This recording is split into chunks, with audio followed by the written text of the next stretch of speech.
नमस्कार। आज हम लोग मध्यकाल के प्रशासन के तहत मुगल एडमिनिस्ट्रेशन का टॉपिक करेंगे और मुगल एडमिनिस्ट्रेशन के अंतर्गत आप लोगों को जिन बिंदुओं पर ध्यान रखना है वो क्या है, पहले एक तरफ से उसे देख लीजिए। उनका किंग इस बार पादशाह कहलाता है, उसको आप पॉपुलर भाषा में बादशाह कहते हैं, लेकिन वो शुरुआत करते थे पी से। इसका मतलब हुआ कि ये सॉवरेन हैं, ये किसी भी खलीफा वगैरह के अधीनस्थ नहीं हैं जैसा कि सुल्तान होते थे। इनका मंत्रिमंडल कैसा है, तो मंत्रिमंडल के अंतर्गत चलकर देखो तो 4 प्रोमिनेंट मिनिस्टर्स थे। एक वजीर, दूसरा बख्शी, समा और सद्र सुदूर। वजीर को ही इस दौर में दीवान भी कहा जाता था। ज़्यादातर दीवान शब्द ही का उपयोग किया गया है। इसका मतलब समझिए कि वो वित्त मंत्री की तरह थे, वित्त मंत्री की तरह थे। वजीर को लेकर और भी कुछ तरीके से प्रश्न पूछे जा सकते हैं, वो हम अभी कुछ देर में देखेंगे। बख्शी का मतलब समझिए रक्षा मंत्री, रक्षा मंत्री। दिल्ली सल्तनत के काल में इस पद के मंत्री को दीवान ए आरिज कहा जाता था। मुगल काल में उसे बख्शी कहा जाता है। कई दफ़ा क्वेश्चन इस तरीके से आपको दिया जा सकता है कि मुगल काल में सैन्य विभाग के अधिकारी को क्या कहते थे, और उसमें ऑप्शन में पहले में ही दे देगा दीवान ए आरिज। यदि आपने दीवान ए आरिज याद किया है रक्षा मंत्री, तो आप वहीं पर टिक मार के गलत कर सकते हैं। इसलिए आपको चारों ऑप्शन पढ़ के बख्शी तक भी उतरना है। समा, समा का मतलब हुआ कारखाना विभाग का प्रधान। कारखाना विभाग और दरबारी प्रबंधन, दरबारी प्रबंधन।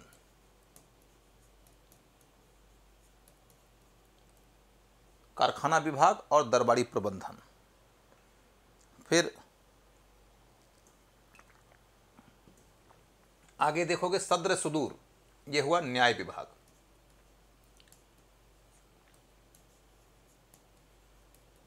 न्याय विभाग। तो इस तरीके से ये 4 मंत्री हैं, इनके सामने इनका विभाग रखकर क्वेश्चन पूछा जा सकता है। अब फिर ये देखना है कि जो भी मुगल साम्राज्य का दायरा था, क्षेत्र था, उनके अंतर्गत शासन की सुविधा को ध्यान रखते हुए प्रांतीय विभाजन किया गया और प्रांत को सूबा कहा जाता था।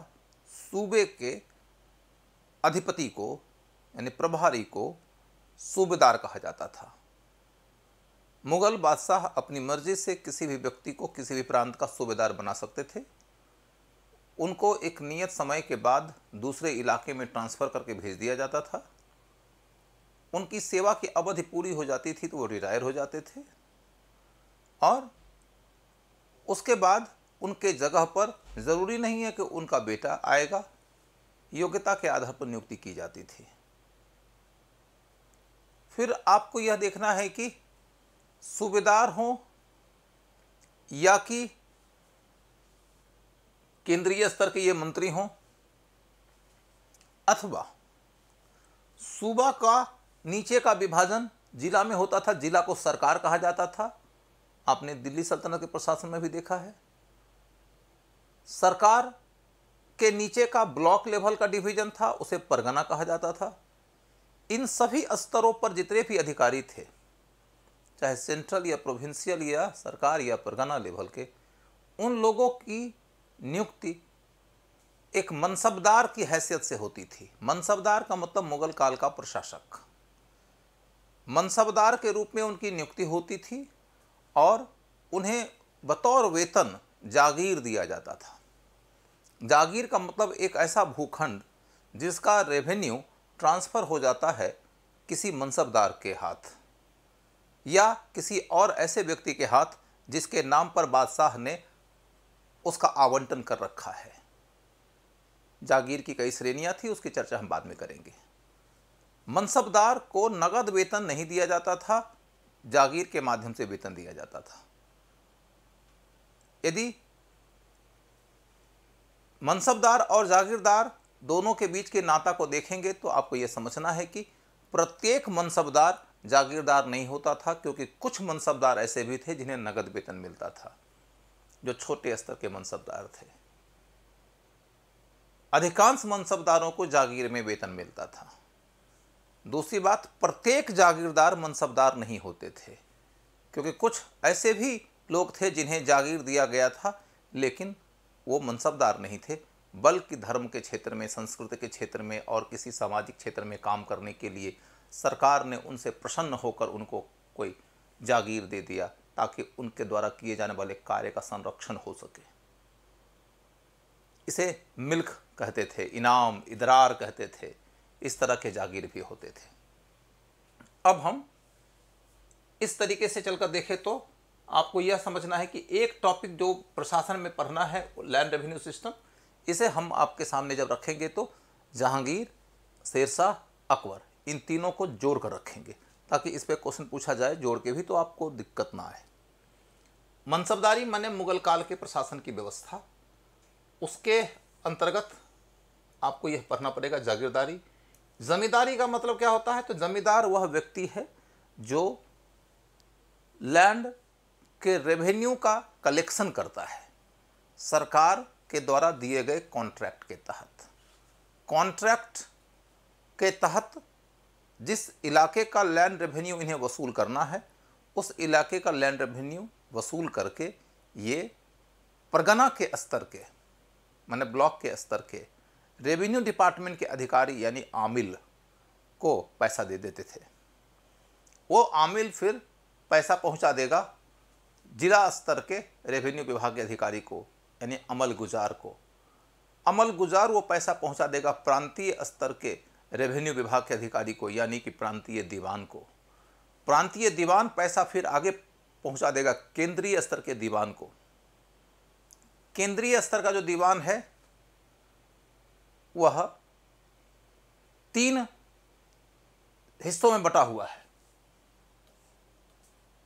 दीवान ए आला, हेड ऑफ द दीवान्स, एक है आय का दीवान, एक है व्यय का दीवान। तो आने वाला जो है वह आय के दीवान के पास जाएगा, आय का जो दीवान है वह दीवान आला को दे देगा, दीवान आला फिर वह पैसा देगा व्यय विभाग के दीवान को, क्योंकि ये पैसा जिसके जिसके हिस्से का है उसके उसके हिस्से तक पहुंचा दिया जाएगा, क्योंकि सारे अधिकारियों को मिलना है वेतन उनके इलाके के जागीर के रेवेन्यू की राशि के रूप में। तो कौन से इलाके से कितना रेवेन्यू आया है, इस हिसाब के साथ अमाउंट पहुंचा दिया गया था दीवान आला तक, और दीवान आला ने वो सारा का सारा अमाउंट और हिसाब दे दिया है व्यय विभाग के दीवान को, और वो फिर अपने से केंद्रीय स्तर वाले को पहुंचा देंगे, फिर प्रांत वाले को प्रांतीय के माध्यम से पहुंचा देंगे, फिर जिला वाले को जिला के माध्यम से पहुंचवा देंगे, फिर ब्लॉक वाले को ब्लॉक के माध्यम से पहुंचवा देंगे। इस तरीके से पूरी प्रक्रिया चलते रहती है। जमींदार रेवेन्यू की वसूली अपनी मर्जी से नहीं करता है, उस राशि की वसूली करता है जिस राशि का निर्धारण स्वयं किंग ने करके रखा है। किंग चाहे तो रेवेन्यू में कमी या वृद्धि कर सकता है, जमींदार रेवेन्यू में कमी या वृद्धि नहीं कर सकता है। जमींदार तो किंग के द्वारा निर्धारित राशि की वसूली मात्र करता है, और इसके बदले में उन्हें कमीशन मिलता था, सामान्यतया 10%, टोटल रेवेन्यू की वसूली का 10%। तो कुल मिलाकर कहानी क्या हुई कि आपको एक अंदाजा लग गया है कि साम्राज्य प्रांतों में बटा हुआ था। आप ऐसे समझिए ये साम्राज्य है, साम्राज्य में कई सारे प्रांत हुए।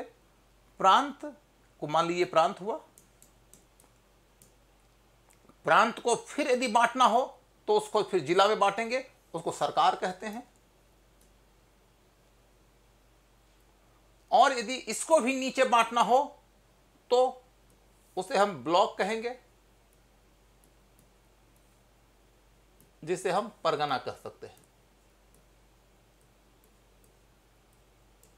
परगना कह सकते हैं। यानी कि सेंटर प्रोविंस यानी सूबा, जिला यानी सरकार, ब्लॉक यानी परगना। और उसके नीचे जाके देखोगे तो नगर, नगर का शासन का प्रभारी कौन होता था? कोतवाल, कोतवाल। और गांव, गांव के शासन का प्रभारी कौन होता था? तो गांव का इलेक्टेड हेड। गांव के शासन का प्रभारी कौन होता था? तो elected head of the village. इस तरीके से मुगल काल के प्रशासन का एडमिनिस्ट्रेटिव ढांचा बना हुआ था। यहां पर एक फैक्ट जो आपके लिए पूछने लायक है वो यह कि संपूर्ण दिल्ली सल्तनत में आप देखोगे कि मुगल की तरह प्रशासनिक व्यवस्था में प्रांत का वजूद नहीं था। वहां पर एक काम चलाऊ व्यवस्था बनाई गई थी जिसको इक्ता कहते हैं। लेकिन मुगलों में पहली दफा अपने साम्राज्य को प्रांतीय स्तर पर बांटा था। तो कब से इसकी शुरुआत हुई? 1580 से अकबर ने अपने शासन के 24वें साल में प्रांतीय विभाजन की शुरुआत किया था। तो प्रांतीय विभाजन की शुरुआत कब? 1580 से। किसने किया? 24th year of Akbarian rule, Akbar के शासन में। उसने 12 राज्यों के बीच में अपने पूरे साम्राज्य को बांट दिया था और बाद में फिर प्रांतों की संख्या बढ़ती चली गई। तो कितनी संख्या कब के काल में हुई ये सब आपको नहीं पढ़ना है। अब हम एक मोटी मोटी समझ तो बना चुके हैं। ऐसा नहीं है कि मैं इसका डिटेल आपको पढ़ा दिया हूं, डिटेल अभी आगे बताने वाला हूं। उतना डिटेल बताऊंगा जितना कि आपके एग्जाम में पूछा जा सकता है। तो इस डिटेल के लिए हमारी जरूरत यह है कि हम एक एक करके इसके अंतर्गत प्रवेश करें। सबसे पहले अब हम चलते हैं वजीर की ओर।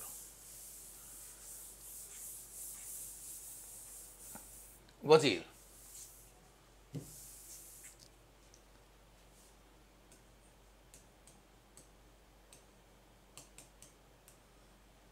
वजीर से संबंधित समझ बनाने के पहले आपको एक छोटा सा और बैकग्राउंड लेना है। वो ये कि संपूर्ण मुस्लिम इतिहास में शासकों को सबसे ज़्यादा जिस एक पद से चुनौती मिलती थी राजनीतिक क्षेत्र में वह है वजीर, क्योंकि ये सबसे बड़े मंत्री की तरह देखे जाते थे। इनकी क्या क्या खासियत थी? सीनियर मोस्ट होना, प्रायः वित्तीय विभाग का प्रभार इन्हीं के पास होता था, सैनिक बैकग्राउंड से भी आते थे तो यह मिलिट्री मामलों के भी एक्सपर्ट होते ही थे। फिर तमाम अमीर वर्ग के लोग जो शासन में नियुक्तियां पाते थे, उन लोगों को राजा से यदि कोई बात कहना होता था तो राजा तक उनकी पहुंच डायरेक्ट नहीं होती थी, वो इन्हीं के माध्यम से अपनी बात राजा तक पहुंचाते थे। इसलिए ये अमीरों का नेता होते थे। और अमीर वर्ग मतलब शासकीय वर्ग। तो शासकीय वर्ग स्वाभाविक रूप से पॉलिटिकली महत्वपूर्ण हो जाता है और राजा चाहेगा कि वो इसके पक्ष में रहें ताकि किसी भी तरह की चुनौती न मिले। और कोई चुनौती दे तो शासक वर्ग उस चुनौती से मुकाबला करने में राजा के साथ में रहेगा तो राजा सफल हो जाएगा। तो अमीर वर्ग का जो नेता होगा वो बहुत महत्वपूर्ण हो जाएगा पॉलिटिकली। सभी विभागों की नियुक्तियां शासक अपने विवेकानुसार करते थे, लेकिन नियुक्तियां छोटा मोटा काम तो है नहीं कि राजा बैठेगा और आंख मूंद की नियुक्ति कर देगा। उसे काबिल व्यक्ति की नियुक्ति करना है। तो नियुक्तियों के लिए वजीर की अनुशंसा बड़ी निर्णायक थी। वजीर इस विषय पे काम करते थे कि कौन व्यक्ति किस पोस्ट के लिए उपयुक्त है और वह रेकमेंड करते थे। तो उनके रिकमेंडेशन के आधार पर फिर किंग अपॉइंट कर देते थे। तो रिकमेंडेशन करने वाला फैक्टर बहुत महत्वपूर्ण हो जाता है। राजा तक आपकी पहुंच नहीं है तो वजीर तक पहुंच यदि है तो आपका नाम वजीर यदि रिकमेंड कर देगा तो राजा तो जान भी नहीं पाएंगे कि किसने क्यों रिकमेंड कर दिया है। तो जैसे रिकमेंडेशन आया सिंपली राजा तो पास ही कर देते थे, जब तक कि राजा को उसमें कोई स्ट्राइकिंग बात नज़र न आए या राजा कोई अपनी मर्जी का अपॉइंटमेंट न करना चाहता हो। तो वजीर बड़े महत्वपूर्ण हो जाते थे। इनके कहने पर नियुक्ति होती थी। ये अमीर का नेता होते थे, ये सबसे वरिष्ठ होते थे, इनके पास में वित्त होता था।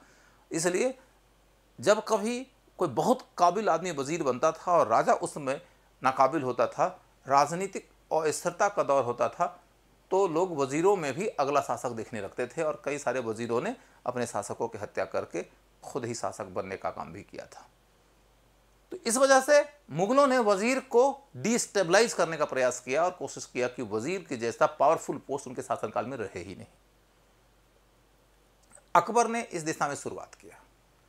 क्या क्या काम किया है अकबर वजीर को कमजोर करने के लिए, वहां से क्वेश्चन पूछने की संभावना रहेगी।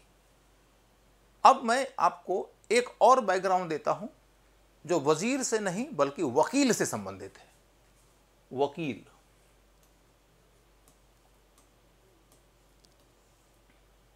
वजीर के बजाय वकील शब्द से संबंधित है। और वकील का मतलब आप यह समझिए कि किंग होता था एक, किंग के नीचे होता था वकील, और वकील के नीचे होते थे वजीर, बख्शी, समा, सद्र, सुदूर। ये 4 मंत्री के ऊपर होता था वकील। वकील ही रिपोर्ट करता था किंग को, और ये सब लोग रिपोर्ट करते थे वकील को। तो ये वकील बहुत ही ताकतवर पोस्ट हो जाता था। इसी पोस्ट पर बैठा हुआ था अकबर के शासक बनने के समय में बैरम खान। बैरम खान एक तो वकील था, दूसरी तरफ अकबर का अतालिक। अतालिक का मतलब होता है संरक्षक, क्योंकि अकबर 13 वर्ष के ही अवस्था में सुल्तान बन गया, शासक बन गया था। और इसके अलावा अकबर का उस्ताद, वो गुरु भी रहा था। तो उस्ताद भी, अतालिक भी और वकील भी, तो ऐसे में बहुत ही ज़्यादा पावरफुल हो गया था वो। अकबर को ये बात एक बार समझ में आई कि कहीं ऐसा ना हो जाए कि बैरम खान हमको मार के खुद ही गद्दी पर बैठ जाए, तो उसने बैरम खान को किसी तरीके से रास्ते से हटा दिया। अब देखो तो कहानी ये निकल के आती है कि अकबर शासन में जब सुधार की ओर मुड़ा तो सबसे पहला काम यह किया कि वो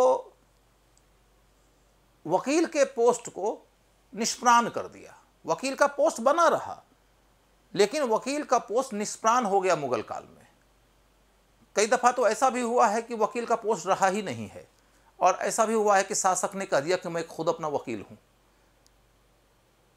तो इस तरीके से आप देखो तो कहानी यह नजर आएगी कि वकील के पोस्ट को अकबर ने कमजोर करके क्या किया, उसने इन सारे मंत्रियों को कह दिया कि आपको वकील को रिपोर्ट करने के बजाय डायरेक्ट हमको रिपोर्ट करना है।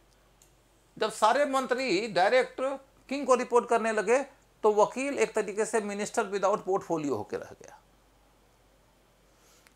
पहला पॉइंट, वकील का पोस्ट कमजोर हुआ।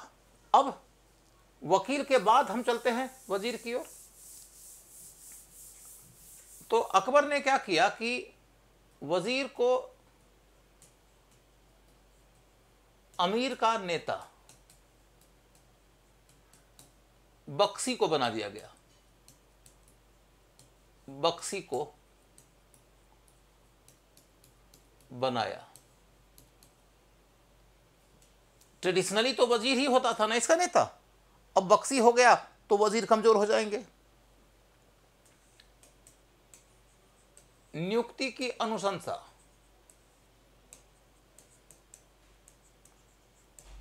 बख्शी करने लगा।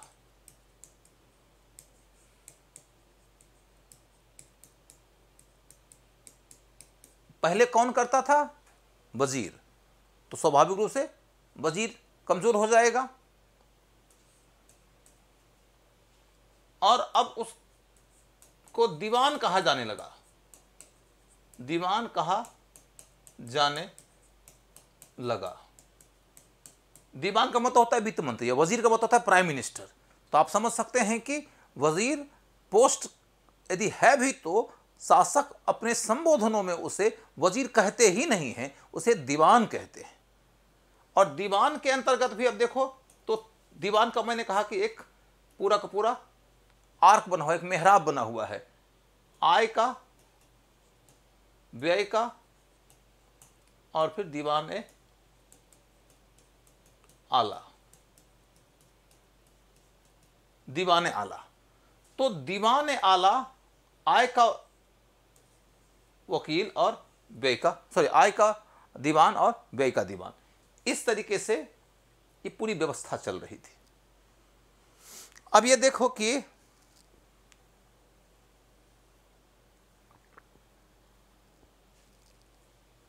यदि आप इसके आगे बढ़ोगे तो आपको यह भी जानकारी मिलेगी कि कई दफा दीवान का पोस्ट हिंदू को दे दिया गया, जैसे टोडरमल।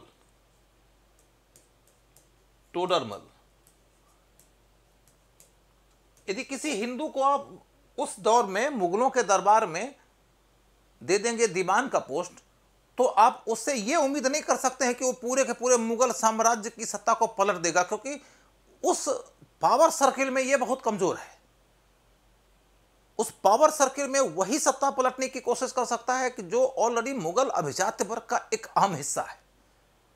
अगला पॉइंट यह गौर करने लायक है कि, और आपसे क्या पूछा जा सकता है कि हिंदू को दीवान का पोस्ट मिलता था? हाँ मिलता था, टोडरमल को मिला था। अगला पॉइंट क्या है कि मुगल काल में किसी भी अधिकारी के सीनियरिटी का निर्धारण उसके मनसब से होता था। मनसब से सीनियरिटी का निर्धारण होता था।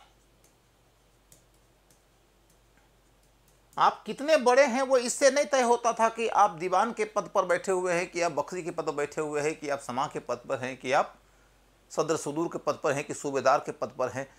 आपकी सीनियरिटी का निर्धारण आपके मनसब से होता था, और मनसब की व्यवस्था में संख्यावाची एक पद अनुक्रम है। 10 के नीचे से शुरू होता था और 10,000 तक के मनसबदार होने की संभावना थी। हालांकि प्रैक्टिकली 7,000 का मनसब ही सबसे ऊंचा मनसब के रूप में मौजूद था, और अकबर के काल में 2 आदमी को वो मनसब दिया गया था, मान सिंह को और मिर्जा अजीज कोका। मिर्जा अजीज कोका को, ये 2 आदमियों को दिया गया था। कुल मिलाकर देखो तो ये यदि वजीर नहीं है तो भी, या दीवान नहीं है, दीवान आला नहीं है, बख्शी नहीं है, तो भी सबसे सीनियर यही कहलाएंगे, क्योंकि इन्हीं का वेतन सबसे ज्यादा होगा, दर्जे में इन्हीं को सबसे ऊपर माना जाएगा। तो ऐसे में आप समझ सकते हैं कि वजीर के पोस्ट को कमजोर करने का एक तरीका यह भी है कि आप किसी को वजीर के पोस्ट पर बिठा दीजिए और आप उसको सबसे ज़्यादा मनसब मत दीजिए, मनसब किसी और को सबसे ज़्यादा वाला दे दीजिए, तो अपने आप को डिमोरलाइज हो जाएगा। अकबर ने वजीर के पोस्ट को कमजोर करने के लिए ये सारा उपाय किया था। और क्या उपाय किया? तो अब देखो कि वजीर वाला में तो काम हो गया, इतने से ज़्यादा नहीं पूछेगा आपसे।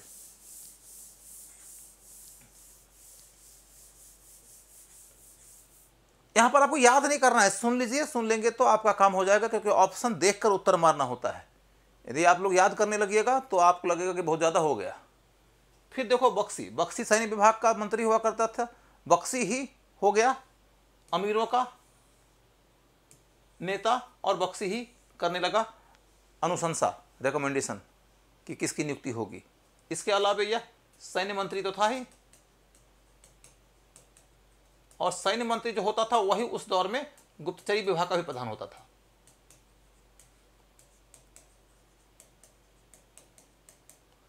लेकिन फिर आप धोखे से यह मत समझिएगा कि यही कमांडर इन चीफ होता था। यदि कभी भी विकल्प में कमांडर इन चीफ के चयन का मामला हो और राजा का नाम मौजूद हो विकल्प में, तो राजा ही होगा। यह सैन्य मंत्री है, कमांडर इन चीफ नहीं है। इसके बाद फिर आगे का मामला देखोगे कि ये नियुक्तियों की अनुशंसा जरूर करते थे, लेकिन नियुक्ति के बाद में पेमेंट कैसे मिलता था? जागीर के रूप में। किसको कौन सा जागीर मिलेगा, इसकी अनुशंसा कौन करता था? तो दीवान।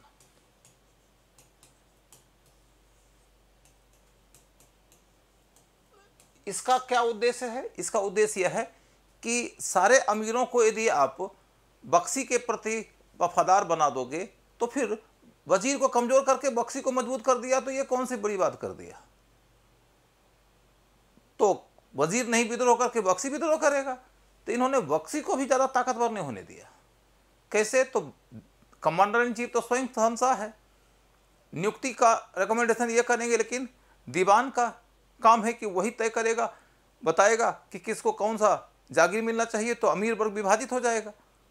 इसके अतिरिक्त बख्शी के पास में सैन्य विभाग का प्रबंधन है, लेकिन हथियार सारे किसके हाथ में? कारखाना में। और कारखाना का प्रधान कौन है? समा। तो इनके पास में हथियार भी नहीं है। अब उसके बाद में समा के मामले में जितनी बात बता दिया वो काफी है। समा कारखाना का प्रधान है, दरबार का संचालन करता है। दरबार में कौन कहाँ बैठेंगे, दरबार का डेकोरम क्या होगा, उसका कोड ऑफ कंडक्ट क्या होगा, शहंशाह को किस तरीके से सम्मान दिया जाएगा, महल के लोगों की क्या ज़रूरत है, महल के अंदर रहने वाली महिलाएं जो हैं, जो अन्य परिवार के लोग हैं, जो अन्य महल के सेवक सेविका हैं, उन सब के रूल्स जो हैं वह क्या होंगे, इनको देखने के लिए महल की अपनी मनसबदार होती थी। लेकिन उन सब के अतिरिक्त बाहर से जो चीज़ें उन्हें चाहिए वो सप्लाई कौन करेगा? तो समा करता था। तो महल की ज़रूरत की पूर्ति समा के माध्यम से होती थी। अब मंत्रालय की सारी बातें हमारी पूरी हो गई। मंत्रालय की बात जब पूरी हो जाती है तो अपने सामने में दूसरा मामला आता है, वह है मुगल काल की मनसबदारी व्यवस्था।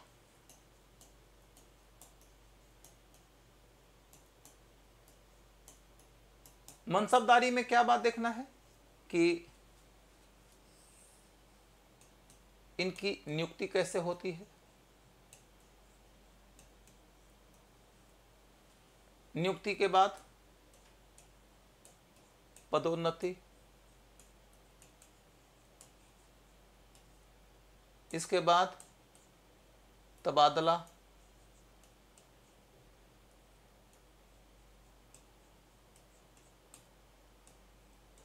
इसके बाद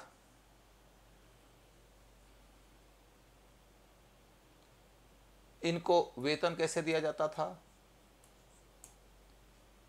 इसके बाद इनको पदमुक्ति कैसे दी जाती थी, इनकी पदमुक्ति कैसे होती थी, पदमुक्ति कैसे होती थी माने पद से हटाया कैसे जाता था।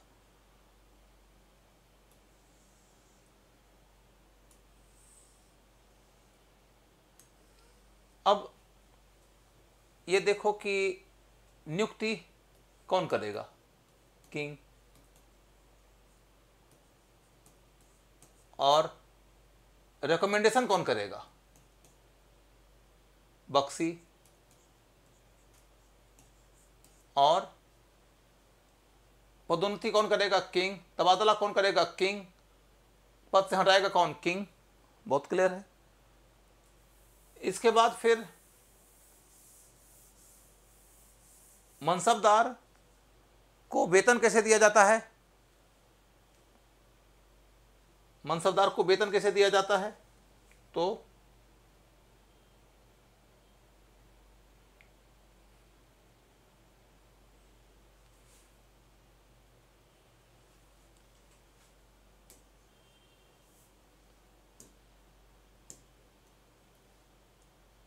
मनसबदार को वेतन कैसे दिया जाएगा?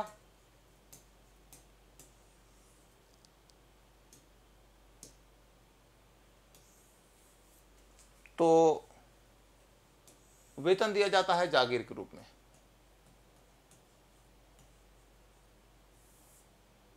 जागीर के रूप में। अब आपको यह समझना है कि मनसबदार को जब जागीर के रूप में वेतन दिया जाएगा तो उसके अतिरिक्त यह भी समझना है कि मनसबदार की नियुक्ति यदि होती थी तो वो किस प्रकार की सेवाएं देते थे और उनकी नियुक्ति के लिए कुछ शर्तें भी थी क्या? इन दो बिंदुओं को लेकर क्वेश्चन आ सकता है। नियुक्ति में एक योग्यता यह देखी जाती थी कि 10 से इसकी शुरुआत होगी और 10,000 तक ये जाएगा, और जैसे जैसे वो परफॉर्म करते जाएंगे वैसे वैसे ऊपर जाते जाएंगे। ये एक जनरल रूल है। इसके अंतर्गत कुल 33 श्रेणियां मौजूद थी। हाईएस्ट कितने का था? 7,000 का। 7,000 का हाईएस्ट था, 10,000 का हो सकता था लेकिन था नहीं। उसके अंतर्गत यह देखने लायक बात है कि यदि शासक को लगे तो वह किसी को 2000 से, किसी को 5000 से, किसी को 7000 से नियुक्ति की शुरुआत भी कर सकता है। वो शासक की मर्जी है। ऐसा नहीं है कि हर हाल में आपको 10 से ही शुरू करना पड़ेगा। अब यदि किसी राजपूत राजा को जीत कर उसे अपने शासन में शामिल करना है, उसको मनसब में शामिल करना है, तो उसको 10 का मनसब थोड़ा दिया जाएगा। शिवाजी के बेटा को मनसब दिया गया था, जब समझौता हुआ था, पुरंदर की संधि हुई थी, तो सीधा सीधी 5000 का मनसब दिया गया था। तो इस तरीके से कई सारे राजपूत राजाओं को 3000, 2000, 4000, 5000 का मनसब दिया गया था। मान सिंह को तो 7000 का मनसब दिया गया था। तो ऐसे में जरूरी नहीं है कि हर किसी को 10 से शुरू करना पड़े, ज्यादा से मनसब देकर शुरू भी किया जा सकता है। अब दूसरा मुद्दा यह है कि जब नियुक्ति की जाती है मनसबदारी में, तो उसमें एक बात यह देखने लायक होती है कि योग्यता क्या होगी। उसके डिटेल योग्यता की ओर हमने ले जा रहे हैं आपको, लेकिन यह देखना लायक बात है कि मुगल काल में मनसबदारी में नियुक्ति के दौरान एक बात यह देखना होता था कि उस व्यक्ति के पास में निजी स्तर पर सर्टेन नंबर ऑफ दी सवार होने चाहिए। जैसे यदि 5000 का मनसबदार किसी को बनाया जाना है तो उसके पास में अपना 375 सवार होना चाहिए। 375 सवार उसका पर्सनल होना चाहिए। अब 375 सवार पर्सनल किसी आदमी के पास में तभी हो सकता है जब वो धनी परिवार का होगा, राजकीय परिवार का होगा। यदि वो बहुत बड़े धनी परिवार का नहीं है, कोई बहुत बड़ा चौधरी नहीं है, कोई बहुत बड़ा राय राणा रावत नहीं है, तब तक उसके पास 375 सवार अपने निजी स्तर के नहीं हो सकते हैं, चाहे वह लाख योग्य व्यक्ति क्यों ना हो। और यदि वह 375 सवारों का स्वामी नहीं है तो लाख योग्य होगा तो भी उसको 5000 का मनसब नहीं मिलेगा। यानी कि सिर्फ और सिर्फ योग्यता को ही नियुक्ति का आधार नहीं बनाया गया था। इसमें मनसब के निर्धारण के लिए उसकी हैसियत को भी आधार माना गया था। यह बात समझना है, यहीं से टेक्निकल बिंदु दिया जा सकता है। जबकि मोहम्मद बिन तुगलक के बारे में देखेंगे तो आपको यह पता चलेगा कि वह एक अकेला ऐसा मध्यकालिक शासक है जिसके शासन में गरीब से गरीब समाज के लोग भी योग्यता के आधार पर बड़े से बड़े पदों तक गए थे। अब आपको मैं ले चलता हूं कि इनको बतौर वेतन यदि जागीर दिया जाता है तो समझने लायक बात यह है कि जागीर क्या है। जागीर एक भूखंड का राजस्व हस्तांतरण है। Revenue transfer of a particular land track given into the name of somebody, यही जागीर है। तो रेवेन्यू की वसूली तो उस जमीन से साल भर में एक बार होती है, तो साल जब पूरा हो जाएगा तो जब वित्त वर्ष पूरा होगा तो रेवेन्यू की वसूली हो जाएगी और वसूल की गई राशि आपको विभिन्न माध्यमों से गुजरते हुए प्राप्त हो जाएगी। मैंने माध्यम बताया था कि किसान से जमींदार वसूलता है, जमींदार परगना स्तर के आमिल को देता है, वो फिर वो अमल गुजार को देता है, फिर प्रांतीय दीवान को देता है, वो केंद्रीय दीवान के पास जाता है, आय विभाग के दीवान के पास, और वह दीवान आला के पास भेजता है, फिर दीवान आला व्यय विभाग के दीवान को देता है, फिर उसी तरीके से वो नीचे भी आ सकता है और जिसके हिस्से की राशि जहां है वो वहीं पर उसको मिल जाएगी। तो एक मामला यह बनता है कि भूखंड का राजस्व हस्तांतरण कर दिया गया, लेकिन वो तो साल के अंत में मिलेगा, लेकिन इनको दायित्व तो उसी समय निभाना है। दायित्व का निर्वहन तो उसी समय करना है, दायित्व का निर्वहन उनको उसी समय करना है। तो इसका क्या मामला है? दायित्व के निर्वहन के लिए मान लीजिए यदि आपको 5000 का मनसब दिया गया, तो 5000 का मनसब जब दिया जाता था तो मनसब से सिर्फ और सिर्फ इतना पता चल गया कि आपका दर्जा क्या है, यह पता चल गया कि आपका वेतन क्या होगा। इसके बाद फिर आपको शासक अपनी मर्जी के मुताबिक सेंट्रल लेवल पर या प्रोविंशियल लेवल पर, या यदि मनसब का थोड़ा दर्जा नीचे है तो डिस्ट्रिक्ट लेवल पर या ब्लॉक लेवल पर कहीं भी अपॉइंट कर सकते हैं, किसी विभाग में कर सकते हैं। एक विभाग से दूसरे विभाग में ट्रांसफर हो सकता था, सेंट्रल से प्रोविंशियल लेवल पर, प्रोविंशियल से सेंट्रल लेवल पर या डिस्ट्रिक्ट लेवल पर कहीं भी ट्रांसफर हो सकता था। नीचे से ऊपर, ऊपर से नीचे ट्रांसफर हो सकता है, 1 to ऑल डिपार्टमेंट ट्रांसफर हो सकता है। मात्र न्याय विभाग में स्पेशलाइजेशन को ध्यान में रखा गया था, बाकी विभागों में स्पेशलाइजेशन पर ध्यान नहीं रखा गया था। और अब देखने लायक बात यह है कि आपको जब ये अपॉइंट करते हैं, पहले मैंने कहा कि मनसब आपको अलॉट कर दिया गया, उसके बाद सेंट्रल या प्रोविंशियल या डिस्ट्रिक्ट या ब्लॉक लेवल पर या नगर में आपकी नियुक्ति कर दी गई। उसके बाद फिर वो विभाग देते हैं, फिर वो विभाग से या किसी लेवल से ट्रांसफर कर सकते हैं। यही पूरा सिस्टम चल रहा था। इसके बाद एक दूसरा पॉइंट जो रिमार्केबल है वो ये कि यदि आपको एक सर्टेन विभाग दे दिया गया तो उस विभाग का काम करना तो है ही आपको, लेकिन एक एडिशनल दायित्व भी दिया जाता था। मुगल काल में एक अतिरिक्त प्रभार हमेशा रहता था। कुछ लोगों को छोड़ दिया जाए तो जितने मुगल कालीन मनसबदार थे सब लोगों के पास में एक उनका विभागीय प्रभार था और दूसरा एक अतिरिक्त प्रभार था। विभागीय प्रभार चाहे जिसका भी जो रहा हो, अतिरिक्त प्रभार यह है कि उसको मुगल शासक के निर्देशानुसार एक सर्टेन नंबर ऑफ सवार मेंटेन करना पड़ता था। सवार, एक सर्टेन नंबर ऑफ सवार मेंटेन करना पड़ता था। सवार का मतलब घुड़सवार, मतलब एक घुड़सवार सैनिक टुकड़ी मेंटेन करना पड़ता था। तो अब ऐसे में यदि जागीर दिया जा रहा है बतौर वेतन, तो जागीर का आवंटन कैसे होता था? जागीर का आवंटन करने के वक्त में देखा जाता था कि आपका वेतन कितना है और इसके अलावे आपके सवार का खर्चा कितना है। दोनों को मिला दिया गया, दोनों को मिलाने के बाद में आपके जागीर का आवंटन कर दिया जाता था।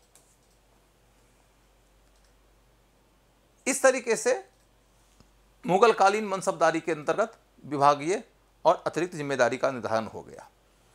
अब एक बात और गौर करने लायक है कि यदि किसी आदमी की नियुक्ति होती है 5000 मनसबदार के रूप में, तो उसे 5000 यदि सवार मेंटेन करना है, 5000 का सवार यदि उसे मेंटेन करना है, तो उतने बड़े सवारों को मेंटेन करने के लिए उनके खर्चे को उठाना पड़ेगा उसे पहले ही दिन से। वो खर्चा कहां से उठाएगा? जागीर से जो इनकम प्राप्त होना है वो तो वित्तीय वर्ष की समाप्ति के बाद होना है, तो खर्चा कैसे उठाएगा? तो इसके बदले में शासक उसे एडवांस पेमेंट कर देते थे। शासक उसे एडवांस पेमेंट करते थे, उसको बार वर्दी बोलते थे। शासक उसे एडवांस पेमेंट कर देते थे। अब इतनी बात यदि आपके सामने में क्लियर हो गई, तो अब आपको मनसबदारी से संबंधित अगली बात जानना है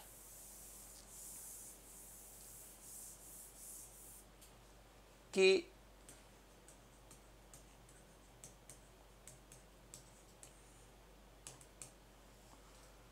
एक मनसबदार को यदि नियुक्ति मिल गई है, उसको विभाग मिल गया है, उसको पोजीशन मिल गया है, उसका अतिरिक्त प्रभार तय हो गया है, तो इस आधार पर उसे हम दो कैटेगरी में बांट सकते हैं।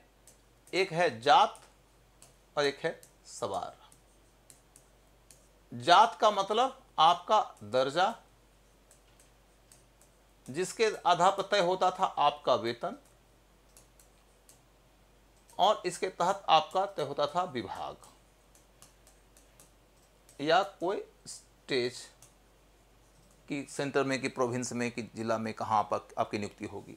और सवार जो है वह अतिरिक्त प्रभार हुआ, अतिरिक्त प्रभार हुआ। और सवार कितना होगा मैं इसमें टेक्निकलिटी में नहीं ले जाऊंगा, लेकिन ये बात समझिए कि शुरुआती दौर में कुछ कठिनाइयाँ आई थी अकबर के द्वारा लागू किए जाने के बाद मनसबदारी के सिस्टम में। अकबर ने 1567 में मनसबदारी सिस्टम लागू किया था अपने शासन के 11वें वर्ष में। मध्य एशिया से वह इंस्पिरेशन लिया था, पर्टिकुलरली मंगोलों से, और उसकी सोच यह कहती थी कि हमारे अधिकारी जितने भी होंगे वो अपना विभागीय काम करने के अलावे एक सैनिक टुकड़ी मेंटेन करेंगे। सैनिक टुकड़ी मेंटेन इसलिए करेंगे क्योंकि बिना सैनिक उपस्थिति के शासन चलाना मुश्किल है। हमें वैसे भी विद्रोह का दमन करने के लिए, क्षेत्र जीतने के लिए, विदेशी हमले का मुकाबला करने के लिए बड़ी संख्या में सेना चाहिए ही, लेकिन सारे के सारे सैनिकों का हम रेगुलर इस्तेमाल नहीं कर सकते हैं उपरोक्त कार्यों के लिए। तो बेहतर है कि सेना उन विभागीय अधिकारियों के साथ में ही अटैच्ड रहे और वो वही अधिकारी लोग उसकी नियुक्ति करें, उसका मैनेजमेंट करें, उसका भुगतान करें।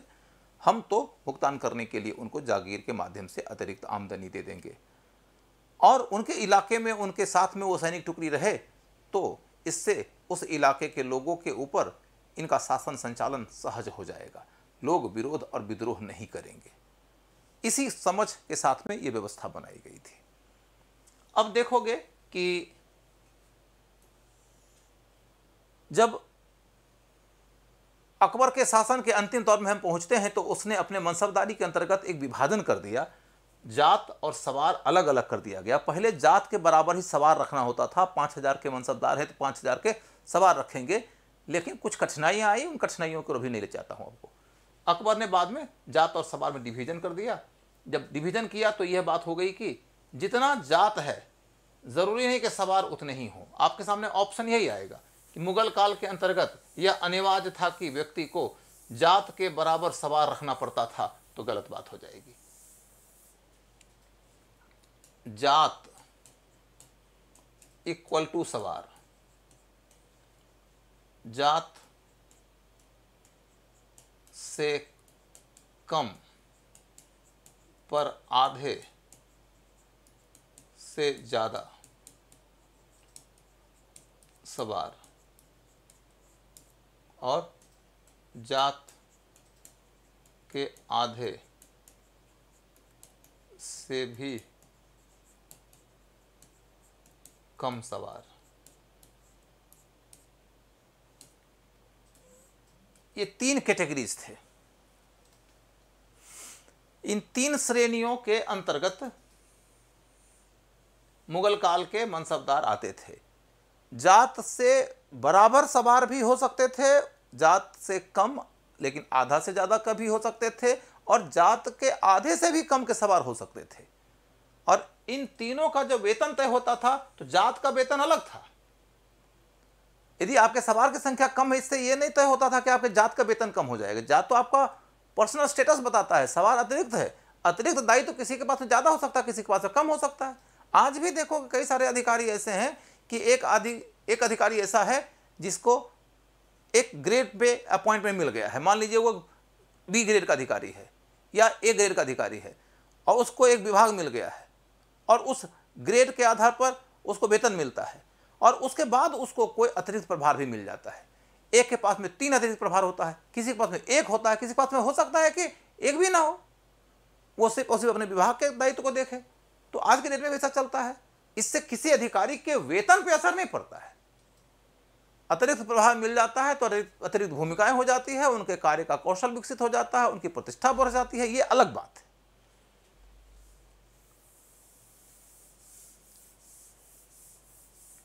मुगल काल में इन तीनों कैटेगरी के वेतन में बहुत माइन्यूट सा एक डिफरेंस किया गया था, लेकिन उतना माइन्यूट पर जाएंगे नहीं, इसलिए मैं उधर ले नहीं जा रहा आपको। अब देख लेना एक बात यह है कि अकबर के बाद में मनसबदारी के सिस्टम में एक सुधार आया है जहांगीर काल में। तो सुधार की ओर चलते हैं। जहांगीर कालीन सुधार।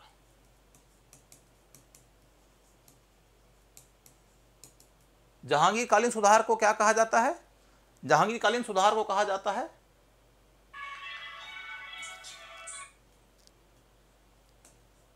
अल तमगा जागीर। सॉरी, इसको छोड़। जहांगीर कालीन सुधार में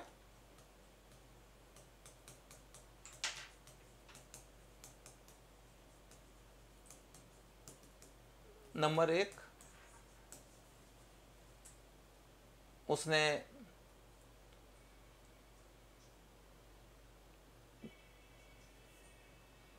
दो अस्पा सिहस्पा शुरू किया और दूसरा अलतमगा जागीर शुरू किया। दोअस्पा, सिहस्पा और अलतमगा। अलतमगा का मतलब होता है कि हम मुगल काल के दौरान के अकबरकालीन एक सिस्टम से समझ सकते हैं कि अलतमगा का मतलब क्या है। अकबर ने राजपूतों को यह विशेष अवसर दिया था कि उन्हें उनके वतन में, माने जहां के वो रहने वाले हैं, उन इलाके में उनको जागीर मिलेगा। जैसे कि कभी कभी ऐसे भी केसेस हैं कि एक मुगल अधिकारी को, जो राजपूत है, उसको उसकी सेवा के बदले में 2 जगहों पर जागीर मिला हुआ है। मान सिंह को एक जागीर मिला हुआ है खुद उसके अपने जन्म क्षेत्र, अपने राज्य क्षेत्र आमेर में, माने जयपुर के इलाके में, एक कहीं और मिला हुआ है दीपालपुर वगैरह में। तो अपने इलाके में ही जागीर दिए जाने की बात भी चलती थी। इसी को हम वतन जागीर कहते हैं। ये राजपूतों को ही दिया था अकबर ने, लेकिन जहांगीर ने यही अवसर दे दिया तुर्कों को भी। तुर्क वही लोग थे जिन्होंने मुगल राज्य की स्थापना किया था। स्वयं मुगल जो थे वो तुर्की जाति के आते थे। तो तुर्कों को भी जहांगीर ने यह विशेष छूट दिया था, जिसको अलतमगा जागीर कहते हैं। तो वतन जागीर के पैरेलल ही आया था तुर्कों के लिए अलतमगा जागीर। दोअस्पा, सिहस्पा क्या है? तो आप समझेंगे कि जात के बराबर सवार रखने की बात अकबर ने किया था, या उससे नीचे की बात किया था। जात से ज्यादा सवार रखने की छूट अकबर ने नहीं दिया था। या तो इक्वल, या तो कम, और कम तो इतना कि आधे से भी कम। ये 3 कैटेगरी था। जहांगीर ने जात से ज्यादा सवार रखने की छूट दे दिया। इसी को दोअस्पा, सिहस्पा कहते हैं। दोअस्पा, अस्पा माने घोड़ा, 2 तो समझते हैं, सिंह माने 3। इसका सिंपल कैलकुलेशन याद रखिए कि यह बात तय हो गई कि व्यक्ति अपने लिए आवंटित जात से 1.5 गुना सवार रख सकता है। यानी कि यदि वह 5000 के जात का होल्डर है तो उसके सवार की संख्या अधिक से अधिक 7500 हो सकती है। यदि वह 7000 का है तो उसके सवार की संख्या 10,500 तक हो सकती है। यही है दोअस्पा, सिहस्पा। इसका लाभ क्या है? तो लाभ यह है कि कोई आदमी यदि दोअस्पा, सिहस्पा को लागू करेगा तो उसे ज्यादा से ज्यादा संख्या में सवार मिल जाएंगे, और सवार के लिए ही उसे अतिरिक्त खर्च का बोझ उठाना पड़ेगा। इसके लिए वह मनसबदारों का जात बढ़ाने के लिए बाध्य नहीं है, या नए मनसबदार की नियुक्ति करने के लिए बाध्य नहीं है। यदि किसी शासक ने दोअस्पा, सिहस्पा लागू नहीं किया है तो उसे यदि ज्यादा संख्या में सवार चाहिए तो क्या करना पड़ेगा? या तो उसको नया मनसबदार नियुक्त करना पड़ेगा, या तो उसको पुराने मनसबदारों का जात बढ़ाना पड़ेगा। दोनों ही स्थितियों में शासक के ऊपर जात और सवार का दोहरा खर्चा आ जाएगा। दोहरे खर्चे से बचने के लिए जहांगीर ने यह दोअस्पा, सिहस्पा लागू किया कि न तो नए मनसबदार आएंगे, न तो मनसबदारों का जात बढ़ाना पड़ेगा, बल्कि जात के अंतर्गत ही चाहे तो हम जात के अमाउंट से ज़्यादा बड़े अमाउंट पर सवार की नियुक्ति की छूट दे देंगे। और यही है दोअस्पा, सिहस्पा। फिर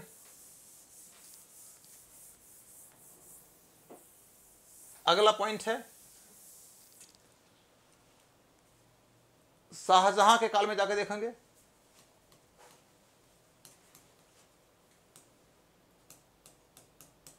शाहजहां के काल में जो सिस्टम आया है उसको माहवारी प्रणाली बोलते हैं। माहवारी प्रणाली बोलते हैं।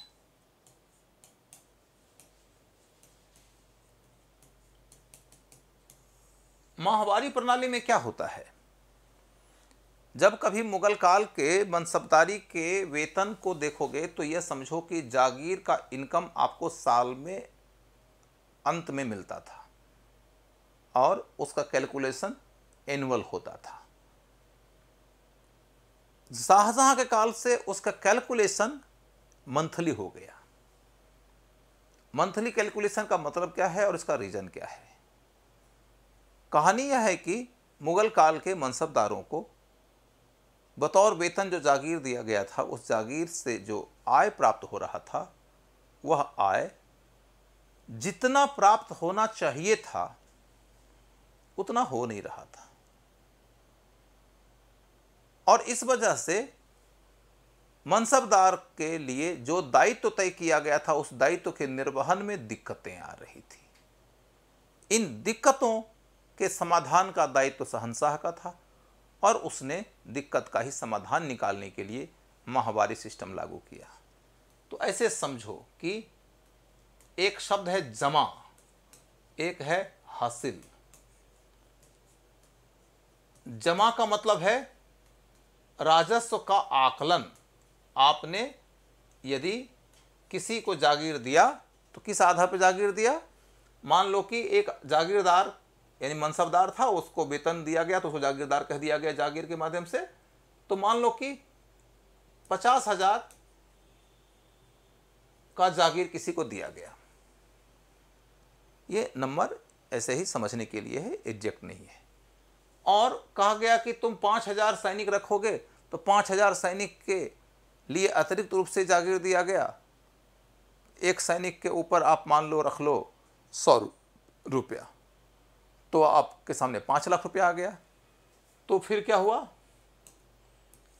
5,50,000 का उसको जागीर दे दिया जाएगा।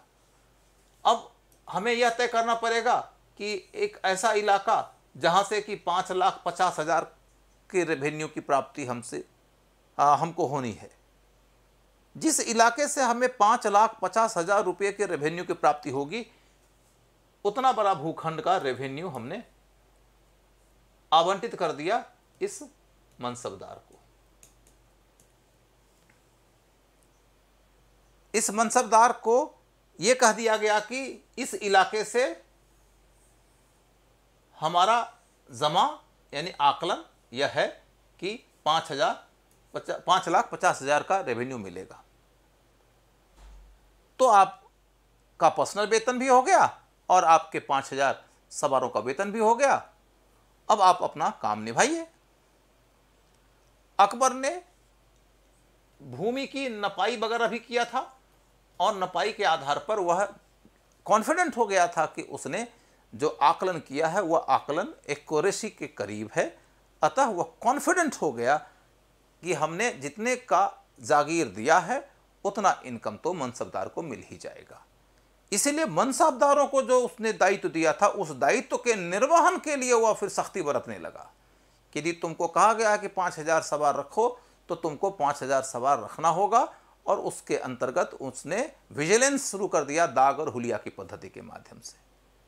तो जो मनसबदार इसमें फेल होते थे उनके खिलाफ कार्रवाई हो जाती थी। कितने लोगों का डिमोशन हो गया, कितने लोगों को अपमान का सामना करना पड़ा। तो इस वजह से क्या हुआ कि कई सारे लोग डिमोशन का शिकार होने और अपमान का घूंट पीने से नाराज हो गए और वो विद्रोही हो गए। 1580 के दौर में अकबर के खिलाफ एक जबरदस्त विद्रोह हुआ था। उसमें कई सारे मनसबदार ऐसे भी थे जो कि डिमोशन या बदनामी से नाराज थे। अब देखोगे कि ऐसा हुआ क्यों? क्योंकि हासिल माने वास्तविक प्राप्ति जमा के अनुपात में कम है। Real amount appropriated was less than the amount expected. इस तरीके से क्या हो गया? तो रेवेन्यू का एक डेफिसिट आ गया।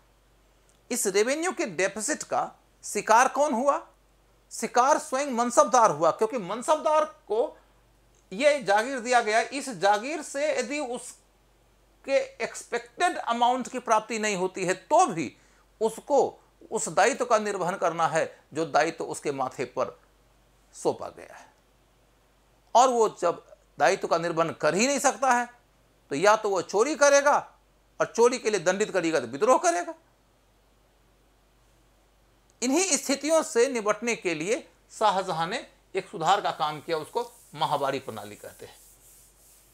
माहवारी प्रणाली में क्या हुआ कि उसने ये कह दिया कि आपको 12 मंथ का वेतन मिलता है, 12 मंथ का वेतन मिलता है, और उसके बदले में आपको दायित्व मिलता है। दायित्व में एक तो जमा वाला दायित्व है, वो तो इंटैक्ट रहेगा, एक है सवार वाला दायित्व, उसी में परिवर्तन आएगा। तो यदि आपके जागीर से कम आय हो तो अनुपातिक रूप से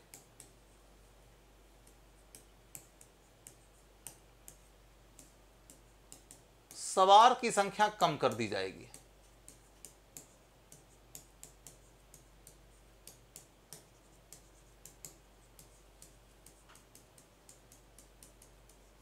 यदि आपके जागीर से आय की प्राप्ति कम हो गई हो तो उसी प्रोपोर्शन में आप अपने सवार की संख्या कम कर लीजिए।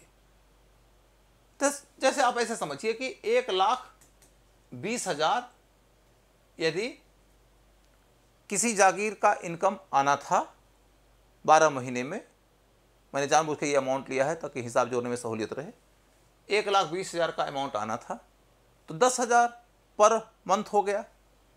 यदि अमाउंट आया 1,00,000 ही,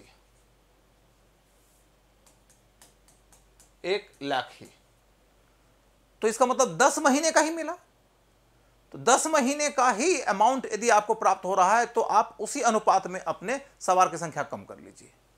सवार की संख्या आप 10/12 कर लीजिए। यदि आपके अमाउंट की प्राप्ति मात्र 60,000 है तो आप 1/2 कर लीजिए। यदि अमाउंट की प्राप्ति 30,000 है तो 1/4 कर लीजिए। जो भी अमाउंट आपको प्राप्त हो रहा है आपके जागीर से, उस अमाउंट में यदि कोई कमी आई है तो proportionate reduction in the allotted responsibility करके सिस्टम को मिटिगेट करके चलाया जा सकता है। यही है माहवारी सिस्टम।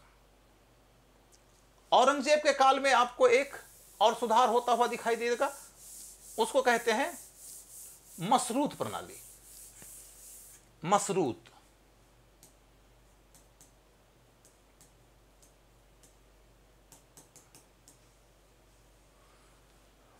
का मतलब होता है सशर्त कंडीशन अप्लाइज। उसे अभियान वगैरह करना था, ज़्यादा विजय अभियान करना था, विद्रोह का दमन करना था, तो भी ज़्यादा सवार चाहिए थे, ज़्यादा मनसबदारों की नियुक्ति करना पड़ा। तो वह किस तरीके से नियुक्तियां कर रहा था कि इस अभियान के लिए हमें अधिकारी की ज़रूरत है, तो आप उस अभियान के लिए काम करो और उस दौर के लिए आपको हम जागीर दे देंगे। इसी को मसरूत पद्धति कहते हैं। सशर्त, एक कॉन्ट्रैक्चुअल है, यह समझौता आधारित है। इसको आप संविदा आधारित भी कह सकते हैं। आजकल संविदा का खूब ज़्यादा उल्लेख हो रहा है, इसलिए मैं इसकी चर्चा कर रहा हूँ। संविदा आधारित नियुक्तियाँ होती थी, एक सर्टेन टाइम के लिए ही नियुक्ति की जाती थी। ये औरंगजेब ने किया था। औरंगजेब के पहले शाहजहां ने जब माहवारी पद्धति लागू किया तो तत्काल जागीरदारों का आक्रोश तो शांत हो गया, लेकिन समस्या यह हुई कि यदि आप सवार की संख्या कम कर देंगे तो मुगल अधिकारियों के पास में जो सैनिक संख्या थी घट जाएगी, मुगल बादशाह की सैनिक संख्या घट जाएगी।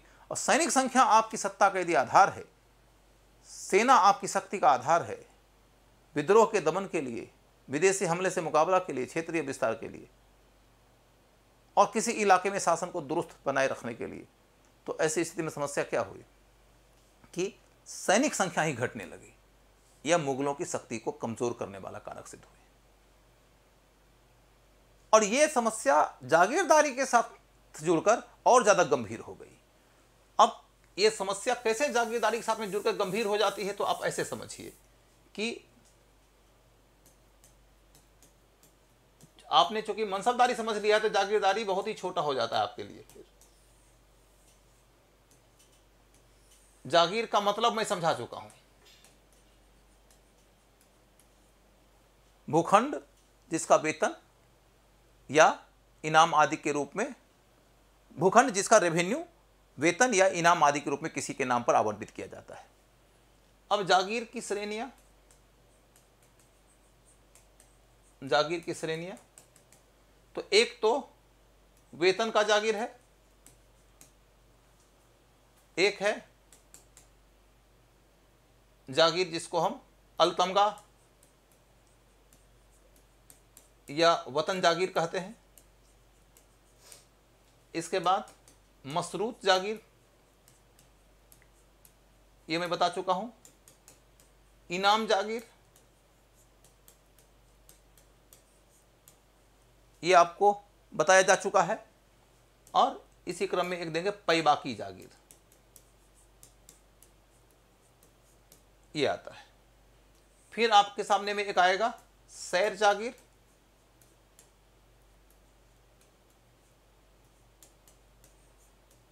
और जोर तलब जागीर। सैर जागीर और जोर तलब जागीर। तो ये देखने लायक बात है कि वेतन के रूप में ही सबसे ज़्यादा जागीर दिया गया था, इसमें तो दिक्कत नहीं होनी चाहिए। उसके बाद में फिर आपको ये मिलेगा इनाम के रूप में, धर्म संस्कृति आदि के क्षेत्र में काम करने वाले को। मसरूत तो औरंगजेब ने लागू किया था, कुछ समय के लिए आया था। वतन राजपूत के लिए और अलतमगा तुर्कों के लिए। अब यहाँ पर एक पैबाकी जागीर क्या है? पैबाकी का मतलब ऐसे समझिए कि यदि ये हमारा मुगल साम्राज्य है तो मुगल साम्राज्य की भूमि भी दिल्ली सल्तनत के तर्ज पर ही दो भाग में बटी हुई है। एक खालसा भूमि जिसकी आमदनी कहाँ जाती है? सीधे सीधे सेंट्रल एक्सचेकर। और जागीर की भूमि, जागीर की भूमि का इनकम किसके पास से आएगा? तो जिसके नाम पर जागीर का आवंटन हुआ है। इक्तादारी से डिफरेंस इसमें यह है कि इक्तादारी वाले में क्या होता था कि इक्तादार रेवेन्यू की वसूली करके सारे पैसे खर्च करने के बाद जो पैसा बचता था उसी को फवादिल कहते थे, उसी को भेज देता था वो दिल्ली सुल्तान के पास। यहाँ पर बचने का कोई स्पेस ही नहीं है। यहाँ पर उतने ही का जागीर आपके नाम पर आवंटित किया गया है जितने का आपका वेतन और आपके सवार के वेतन का टोटल कैलकुलेशन है। इसलिए यहाँ पर फवादिल का कोई कॉन्सेप्ट नहीं है। तो आप देखोगे कि आपको जागीर दे दिया गया, लेकिन होगा ये कि समय के साथ में यदि कोई न्यू अपॉइंटमेंट करना है या किसी को इनाम देना है तो किसी से छीन के तो दिया नहीं जाएगा। इसीलिए एक रिजर्व जागीर रख लिया जाता था, एक आरक्षित सुरक्षित जागीर रख लिया जाता था, एक रिजर्व जागीर रख लिया जाता था। और इसी रिजर्व जागीर को जागीर पैबाकी कहते हैं। अब देखोगे कि नियुक्ति यदि करेंगे तो हम इसी पैबाकी से दे देंगे, और कोई रिटायर करेगा तो उसका जागीर ले लिया जाएगा तो उसी को पैबाकी में जमा कर दिया जाएगा, तो पैबाकी चलता रहता है। और तब अगला मुद्दा है सैर जागीर और जोर तलब जागीर। इसका क्या मतलब है? बेसिकली जब मुगल शासन के दौर में कुछ समस्याएं आने लगी कि अकबर और औरंगजेब की यदि तुलना करोगे तो आपको यह पता चलेगा कि मनसबदार का जो आकार था ना अकबर के समय में, वो औरंगजेब के काल तक आते आते 8 गुना हो गया। शाहजहां काल में ही 4 गुना हो गया था, औरंगजेब ने उसे भी डबल कर दिया तो 8 गुना हो गया, जबकि उसके अनुपात में क्षेत्र का विस्तार बहुत कम हुआ था। ऐसे में स्वाभाविक रूप से मनसबदारों को जागीर देने के लिए उतने बड़े पैमाने पर जागीर की उपलब्धता नहीं थी। इसको क्या कहते हैं? इसको कहते हैं जागीर की कमी।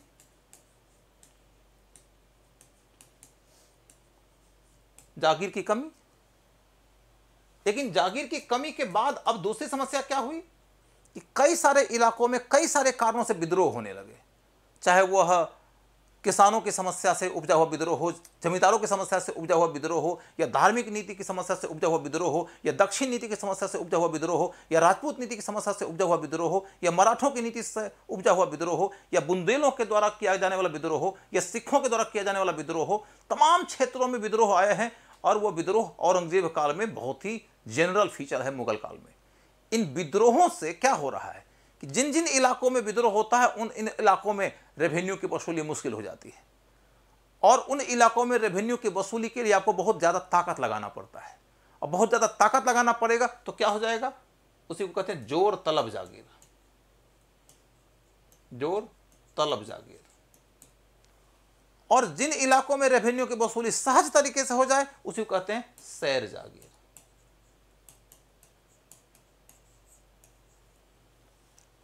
तो एक तरफ हुआ जागीरी कमी जिसको कहते हैं बेजागीरी, बेजागीरी, और दूसरे तरफ जागीर जहां है उसी को दो कैटेगरी में बढ़ते हमने देखा, एक तरफ सैर जागीर, दूसरी तरफ जोर तलब जागीर। अब देखो कि जिस इलाके में जोर तलब जागीर आया है उस इलाके में शाहजहां की माहवारी प्रणाली को लागू कर दोगे तो क्या होगा, रेवेन्यू की इस इलाके में कमी हो गई, रेवेन्यू की कमी, क्योंकि विद्रोह हुआ है तो रेवेन्यू की वसूली कम हुई, और रेवेन्यू की वसूली पे खर्चे बढ़ गए, और उस इलाके में क्योंकि आमदनी कम हुई है तो सवार की संख्या कम हो गई है। तो जिस इलाके में विद्रोह हो रहा है उसी इलाके में सवार की संख्या कम है, तो क्या उस इलाके के विद्रोह के दमन करने में मुगल बादशाह कामयाब होंगे? नहीं कामयाब होंगे, और इस तरीके से विद्रोह को बल मिल जाएगा। यह पूरी समस्या है जागीरदारी की समस्या। जागीरदारी की समस्या और मनसबदारी की समस्या एक दूसरे के साथ जुड़ी हुई है, और यही समस्या अंत में मुगल साम्राज्य के पतन के लिए बहुत बड़ी भूमिका निभा देती है। इसके अतिरिक्त आप जल के मुगल काल के प्रशासन के बारे में देखोगे तो आपको समझ में आने को है कि मुगल साम्राज्य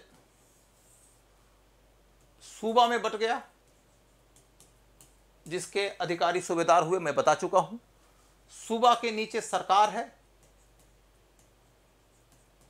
यह मैं बता चुका हूं। सरकार के नीचे परगना है, यह बता चुका हूं। परगना के अंतर्गत शहर है और यह गांव है, यह मैं आपको बता चुका हूं। मात्र एक छोटा सा और इंक्लूजन होगा और रेवेन्यू के अतिरिक्त बाकी एडमिनिस्ट्रेशन कंप्लीट हो जाएगा। तो वो क्या है, तो यह है कि सूबा के अंतर्गत एक सूबेदार की नियुक्ति होती थी, लेकिन सूबेदार साहब को शासन में सहायता देने के लिए दो अतिरिक्त अधिकारी की नियुक्ति की जाती थी। एक है सैन्य अधिकारी जिसे प्रांतीय बख्शी कहते हैं, और एक है रेवेन्यू का अधिकारी जिसे प्रांतीय दीवान कहते हैं। फिर उसके नीचे चलकर देखोगे तो सरकार में भी दो अधिकारी, एक को सरकार बने जिला स्तर पर जो जनरल एडमिनिस्ट्रेशन देखता है उसे, और जो रेवेन्यू देखता है उसे, दो अलग अधिकारी की नियुक्ति यहां कर दी गई। रेवेन्यू विभाग के अधिकारी को कहा जाता है अमल गुजार, अमल गुजार, और जो जनरल एडमिनिस्ट्रेशन देखता है उसको कहते हैं सिकदार ए सिकदारा, सिकदार ए सिकदारा, सिकदारों का सिकदार। और जो परगना स्तर का अधिकारी है उसमें क्या है, परगना में भी दो है, एक है जनरल एडमिनिस्ट्रेशन जिसको सिकदार कहते हैं, और जो रेवेन्यू डिपार्टमेंट का अधिकारी है उसको आमिल कहते हैं। तो मुगल काल में नियुक्ति आपकी यदि होगी तो सेंट्रल लेवल पर, या तो सूबा के लेवल पर, या तो सरकार के लेवल पर, या तो परगना के लेवल पर। यदि सूबा के लेवल पर नियुक्ति हुई तो या तो सूबेदार बनेंगे, या तो आप प्रांतीय स्तर के रेवेन्यू डिपार्टमेंट में जाएंगे तो आप दीवान बनेंगे, या तो आप प्रांतीय स्तर के बख्शी बनेंगे, या फिर आपकी नियुक्ति सरकार में होगी तो आप सिकदार सिकदारा बनेंगे, या तो आप अमल गुजार बनेंगे। परगना के स्तर पर होगी तो आप तो या तो सिकदार बनेंगे या तो अमिल बनेंगे, और शहर में नियुक्ति होती है तो कोतवाल बनेंगे।